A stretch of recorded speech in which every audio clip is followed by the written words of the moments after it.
Tapi sebenarnya bukan itu dulu. Kekhawatiran yang paling kuat dan membuat istana gemetar dan gentar barangkali adalah bagaimana makin moncernya Anies Baswedan. Kan yang akan mencari calon itu adalah di satu sisi istana dan di sisi lain adalah PDIP. Kalau dimajukan sosok Prabowo, Luhut mungkin tidak begitu happy, begitu nyaman karena punya sejarah ya. Mereka berdua ini adalah komandan dan wakil komandan di Kopassus, tim khusus ya, kalau nggak salah tim Gultor ya, penanggulangan teror. Nah tapi Jokowi sangat puas dengan Prabowo, dengan kemungkinan dia melindungi keluarganya, melindungi dirinya ke depan. Dan jangan lupa Prabowo jauh lebih kuat untuk melakukan itu ketimbang Ganjar Pranowo misalnya yang tidak punya resources apa-apa dan tentu lebih mudah dikendalikan. Tapi tapinya juga jangan salah, belum tentu juga Anies orang yang sama sekali berjauhan dengan istana. Bisa jadi deal terakhir Surya Paloh adalah oke, kalaupun Anies menang semua akan happy, semua akan terlindungi. Bisa juga begitu. Jadi konsesi yang diminta ke Anies oleh Surya Paloh adalah kalau Anies menang ya jangan diutak-atik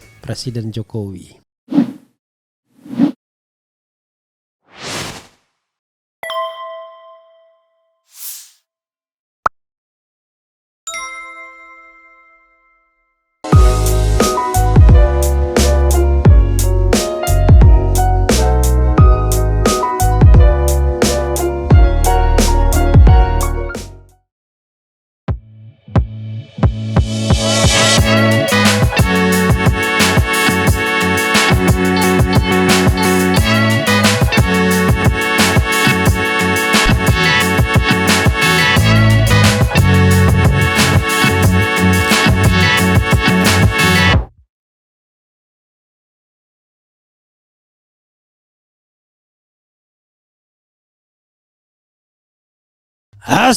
Assalamualaikum warahmatullahi wabarakatuh. Sobat RH sekalian, jumpa lagi kita di channel yang keren ini. Keren cadas. Ya Sobat RH sekalian, ini ada perkembangan yang mungkin bisa kita pertimbangkan ya untuk dianalisis berdasarkan beberapa fenomena. Misalnya ini ada berita yang mengatakan bahwa PDIP makin dekat yang namanya PDIP dan Gerindra. Apakah PDIP akan gabung ke Gerindra ya? Survei Populi Center, tren Prabowo naik, elektabilitas salib Anies. Kemudian ya intinya begitu saudara sekalian ya.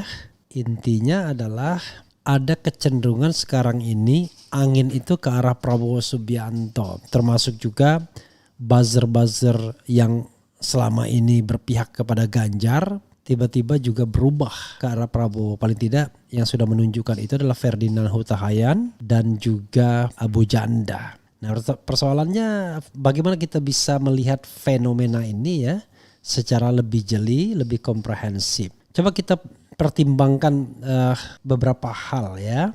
Hal yang harus kita pertimbangkan pertama kali adalah soal eksistensi Ganjar. Tidak usah mencari calon lain. Rasanya tidak ada calon yang lebih kuat dari Ganjar kalau dari kubu istana. Tapi sebenarnya bukan itu dulu. Kekhawatiran yang paling kuat dan membuat istana gemetar dan gentar barangkali adalah bagaimana makin moncernya Anies Baswedan. Memang di survei-survei Anies tetap cuma nomor 3 saja dan lain sebagainya. Tapi makin lama survei kehilangan relevansinya, kehilangan kepercayaannya. Kenapa? Saya misalnya baru saja ngobrol-ngobrol dengan seseorang ya yang bicara mengenai sebuah fenomena. Oh rupanya survei itu ada kontrak satu durasi. Dan jangan salah membayarnya gak tanggung-tanggung gitu. Itu bisa 100 miliar paket survei selama 1 tahun. Jadi jangan heran kalau kita lihat misalnya ada lembaga survei yang melakukan survei itu sebulan sekali untuk elektabilitas. Padahal survei itu mahal ya kan. Ada teman yang mengatakan ya survei itu minimal 500 juta sekali survei kalau survei nasional. Jadi bisa bayangkan saudara sekalian, kalau misalnya dia punya 10 survei kan minimal 5 miliar. Belum lagi untuk kantong pribadinya sendiri. Jadi untuk minimal belum lagi pemenangannya. Sorry. Tadi saya 100 miliar ya. Belum lagi pemenangannya, pembentukan opini publik, mungkin press conference, kemudian macam-macam lah dan lain sebagainya. Jadi bisa dibayangkan bahwa kalau kita bicara survei itu tidak mau menyebutkan sumber dananya, maka bisa jadi surveyor tersebut juga tim kampanye calon tertentu yang membayarnya. Nah, tidak heran kalau seandainya itu saja yang bertengger di atas dengan survei yang sama. Coba lihat, survei yang sama itu aja yang menang. Kalaupun bergeser, dia mungkin sekali digeser sedikit barangkali ya, untuk tidak memunculkan kecurigaan atau apa.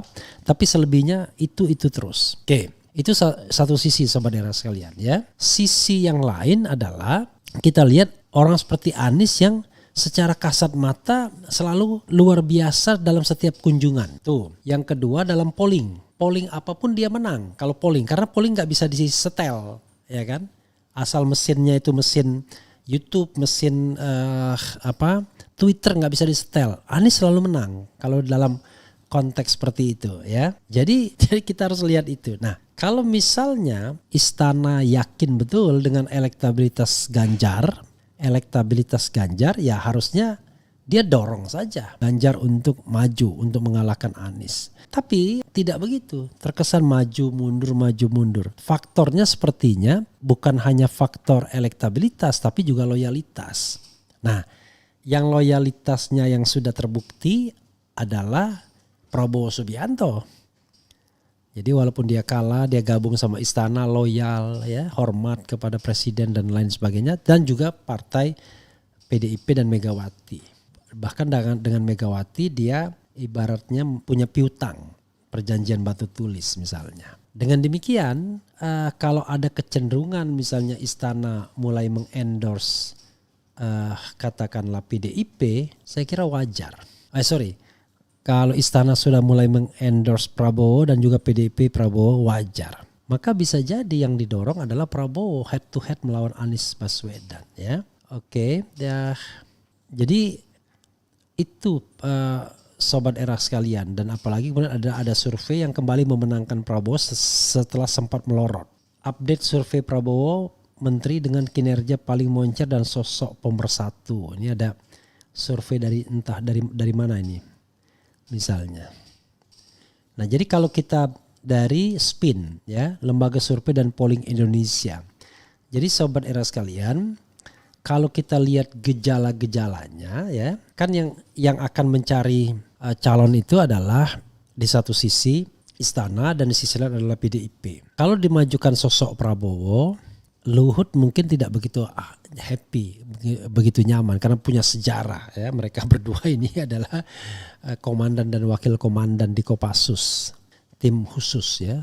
Kalau nggak salah tim Gultor ya, penanggulangan teror. Nah, tapi Jokowi sangat puas dengan Prabowo, dengan kemungkinan dia melindungi keluarganya, melindungi dirinya ke depan.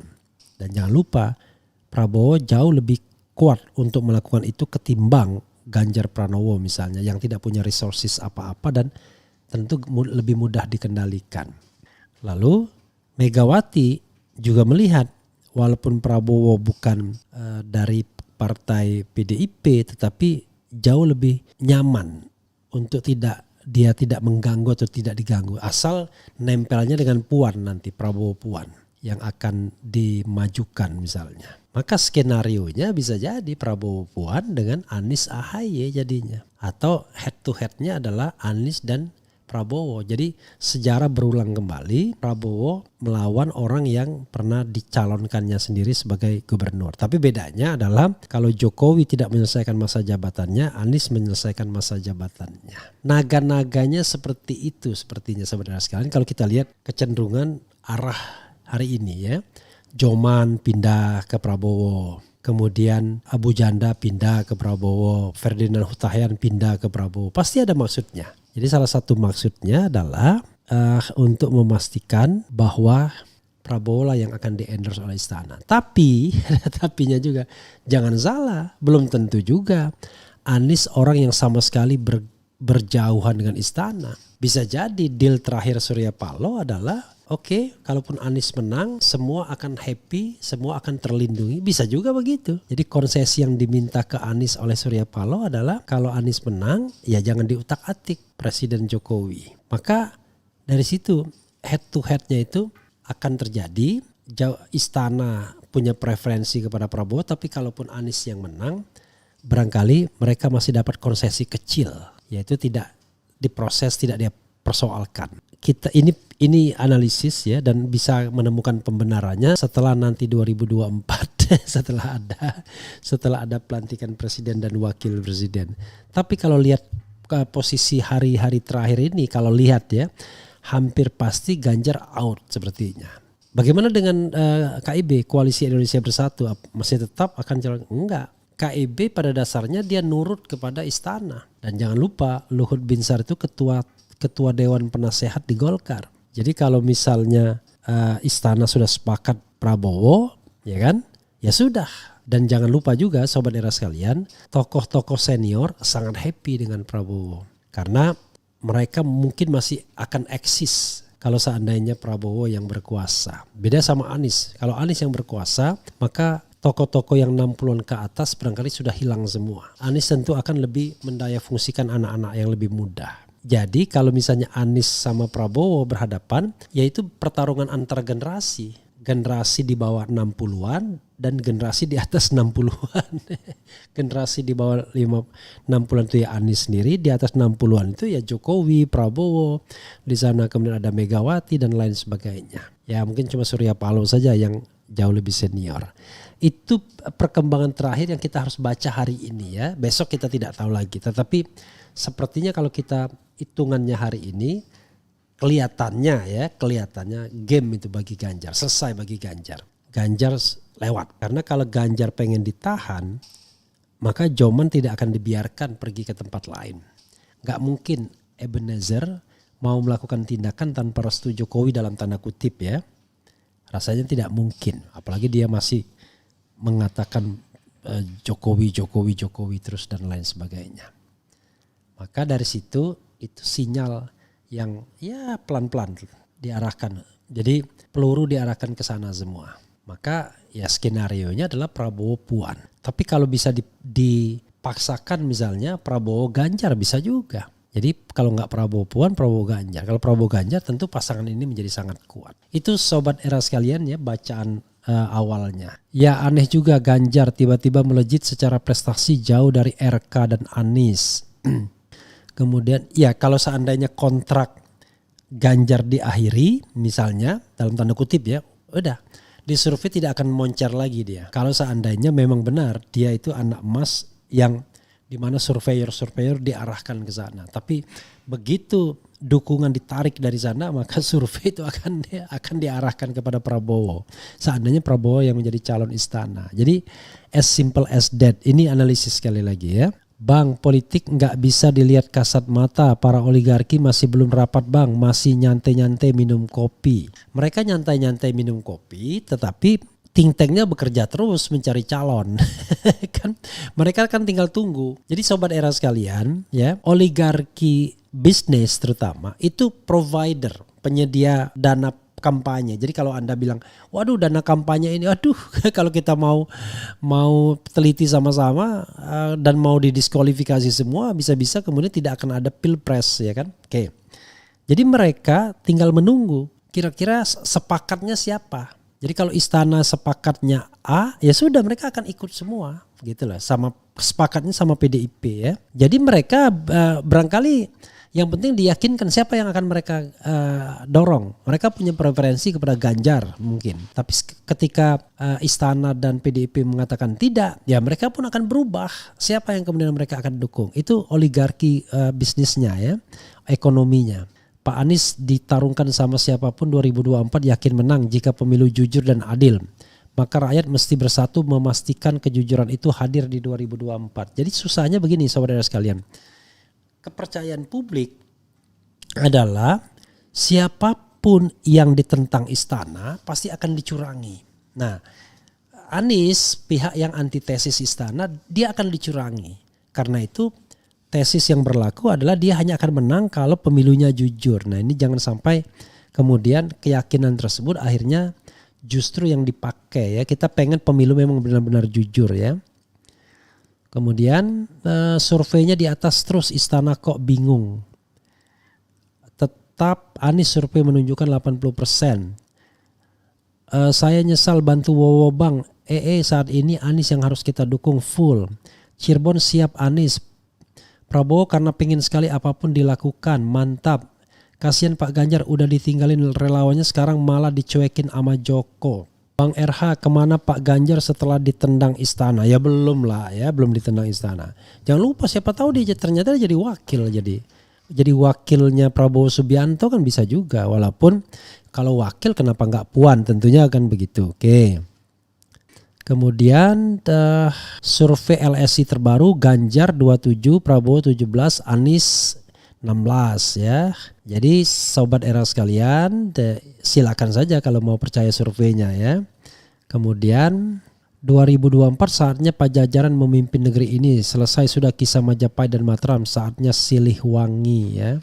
Kalau Anies versus Prabowo, Anies championnya. Rame bang jika calonnya 2, Prabowo versus Anies ya. Kemudian bye-bye Ganjar. Ada IKN, ada harga naik. Itu saja sobat era sekalian, mudah-mudahan baik-baik saja ya tetap. Wassalamualaikum warahmatullahi wabarakatuh. Cia.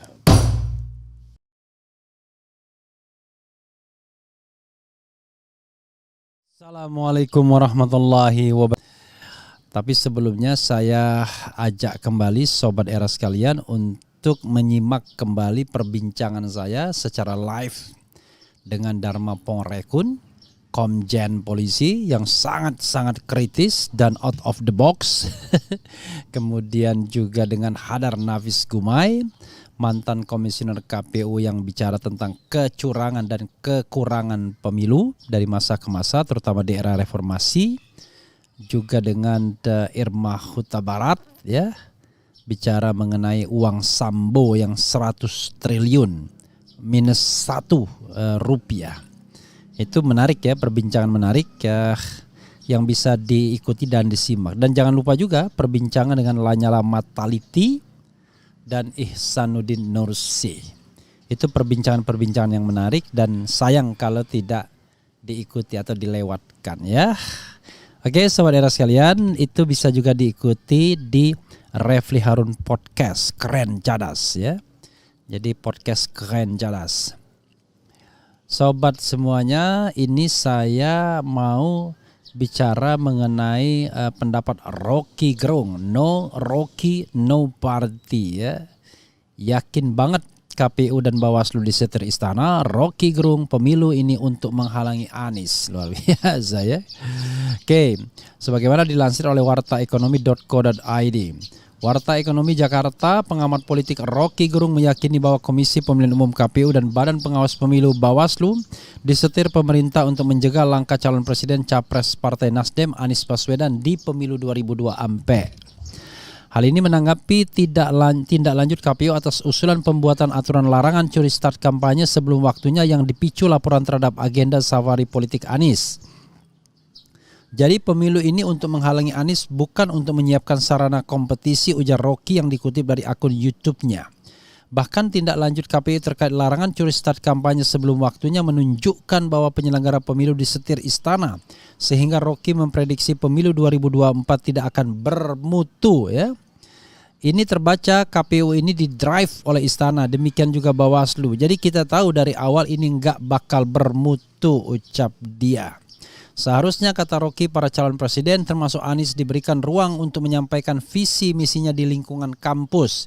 Mestinya KPU bilang Anies silakan kampanye di universitas misalnya Atmajaya. Misalnya lawannya di UI supaya lebih keren. Kan maksudnya begitu, publik betul-betul tahu visi dan misi seseorang apa. Dari mana visi misi kita ketahui? Ya di kampus. Nggak ada orang pamer visi dan misi di panggung dangdut atau jalan-jalan lempar sembako. Kan bukan itu yang kita inginkan, papar Rocky.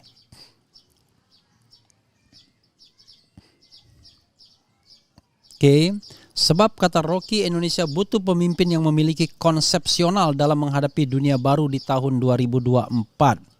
Kita ingin pemimpin yang punya berpikir dan konsepsional karena dia akan menghadapi dunia baru 2024 mulai dengan segala jenis tumbuhan, aspirasi demokrasi ada di mana soal lingkungan itu yang penting, itu nggak cukup kalau 4,5 hari, papar Rocky.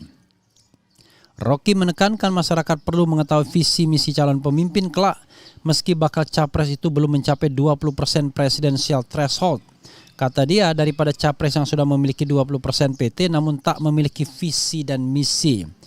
Kan mestinya dari awal bilang aja, toh ini baru pemanasan saya ingin jadi capres tapi saya belum punya 20%, nggak apa-apa. Yang penting orang sudah tahu visi Anda. Daripada yang sudah 20% tapi tidak punya visi dan misi ke depan, papar Rocky. Rocky juga menyinggung mengenai jadwal kampanye yang menurut ia konseptual. Jadwal hanya teknis, jadwal kampanye secara etis, jadwal kampanye konseptual harusnya setiap saat aja tandasnya.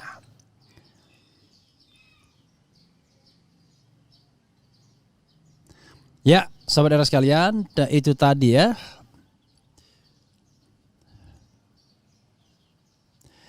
Ini ada juga rupanya warta ekonomi ya, tak mempermasalahkan endorse Jokowi ke kandidat capres tertentu. Bawaslu kena skakmat Refli Harun, justru ini sumber masalah.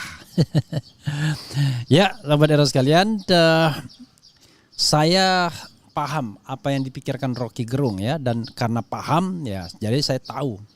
Dan Rocky memang ingin bangsa ini cerdas dan pandai, tidak hanya sekedar memenangkan Anies Baswedan atau memenangkan calon lainnya, tetapi bangsa ini menjadi cerdas dan pandai.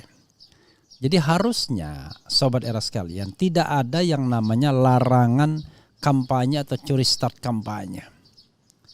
Silahkan saja calon-calon itu atau bakal-bakal calon itu atau yang disebut-sebut calon itu menyampaikan visi dan misinya.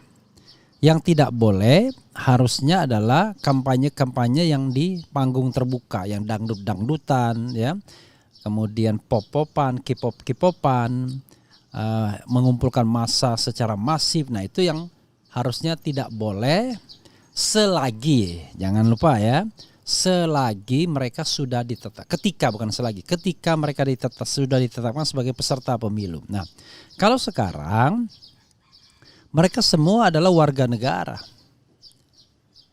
Jadi free movement, free association. Jadi terserah mereka mau melakukan kegiatan apapun. Termasuk juga misalnya menyampaikan visi dan misi di kampus walaupun belum 20%. Nanti kalau sudah ditetapkan sebagai peserta pemilu, barulah berlaku aturan ya, bahwa mereka tidak boleh curi start kampanye. Tapi itu kan for a while, hanya 1 bulan. Tapi itu pun masa iya sih orang memperkenalkan visi dan misi itu dilarang. Kalau saya, sobat era sekalian, kenapa kita tidak? Ya silakan saja memperkenalkan visi dan misi setiap saat. Tapi untuk pengerahan massa setelah menjadi peserta pemilu, ya ditetapkan menjadi peserta pemilu, itu baru boleh dilakukan dalam jangka waktu 75 hari terakhir sebelum tanggal 10 Februari itu harusnya. Tapi saya juga memikirkan buat apa juga kita dengan pengerahan massa ketika media-media sosial ini sudah begitu masifnya. Jadi sekali lagi, kalau saya lebih suka dengan skenario begini. Silakan mereka-mereka yang disebut sebagai calon presiden dan wakil presiden itu mengadakan kegiatan apapun. Karena mereka memiliki hak ya, sepanjang kegiatan tersebut sesuai dengan prosedur kegiatannya, bukan prosedur berpemilu. Ya misalnya izin penggunaan tempat, ya pemberitahuan kepada aparat keamanan dan lain sebagainya sesuai dengan apa yang kita sudah gariskan. Itu satu. Jadi kegiatan Anies mau dimanapun terserah. Nah itu berlaku juga dengan mereka yang disebut sebagai calon presiden lainnya. Silahkan mau Puan, mau Erlangga, yang tidak boleh bagi pejabat publik adalah menyalahgunakan jabatan publiknya atau menggunakan fasilitas publiknya. Itu harus jelas ya.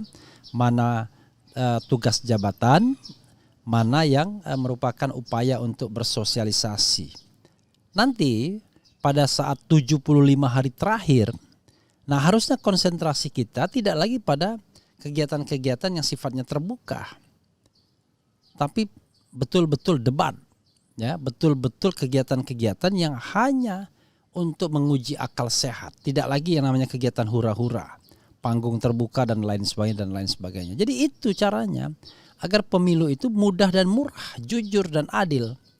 Masa debat capres seperti kontestasi apa harus di hotel bintang 5, kemudian dihadiri orang-orang tertentu untuk nonton dan lain sebagainya. Kenapa tidak debat capres itu cukup saja di ruangan, di studio televisi. Hari ini silakan ajukan televisi mana yang akan debat misalnya. Lalu ke KPU. KPU menentukan, oh ini presenternya boleh, panelisnya boleh, kan kira-kira begitu. Jadi 75 hari itu betul-betul untuk mengadu dan mengolah asa pikiran, ya. Kemudian memamerkan track record, kemudian menguji visi dan misi, begitu. Nah kalau sekarang KPU, Bawaslu nggak usah pikirkan, itu bukan urusan mereka. Harusnya begitu, ya. Tapi ini terkesan memang untuk menyetop langkah Anies Baswedan agar Anies tidak terus populer. Karena dengar bisik-bisik tetangga nih, Anies sudah nongkrong di urutan 1 sebagai calon presiden menurut sebuah survei yang katanya akan rilis. Tapi saya tidak tahu persis karena namanya gosip-gosip tetangga, ya. Dan survei itu termasuk yang keren, ya, selama ini. Tapi kita tidak tahu apakah dia menjalin kerjasama juga dengan oligarki dan lain sebagainya. Itu ya Sobat Era sekalian. Jadi sebelum ditetapkan sebagai peserta pemilu, silakan Anies Baswedan dan calon-calon lainnya yang baru disebut-sebut itu melakukan kegiatan sesuai dengan hak mereka. Free movement dan free association, ya. Freedom of association. Kalau sudah ditetapkan sebagai peserta pemilu, nah nanti kita lihat apakah mereka tidak boleh sama sekali berkampanye ataukah mereka boleh memperkenalkan diri mereka, misalnya, ya, nomor urut, sosialisasi. Jadi hanya sosialisasi yang sifatnya non substantif. Nanti 75 hari terakhir dari tanggal 28 November sampai tanggal 10 Februari, disitulah kemudian akan diuji debat visi dan misi serta track record. Jadi 75 hari itu hanya dipenuhi oleh kampanye dialogis begitu. Ngapain kampanye-kampanye kesana kemari yang akan menghabiskan dana dan men-trigger money politics sesungguhnya. Nah itu harusnya yang kita buat. Sehingga pemilu itu mudah dan murah. Jadi salah satu pemilu itu tidak mudah dan tidak murah adalah perilaku penyelenggara pemilu, perilaku pemerintah yang membuat pemilunya di pemilu hura-hura. Karena dia ini kan pesta dan lain sebagainya. Sehingga kita tidak mengukur kemampuan finansial kita. Ya, belum lagi makin pemilu itu makin curang, potensi kurangnya banyak, makin mahal yang harus kita investasikan untuk pemilu jujur dan adil. Itu saja. Assalamualaikum warahmatullahi wabarakatuh. Ciao.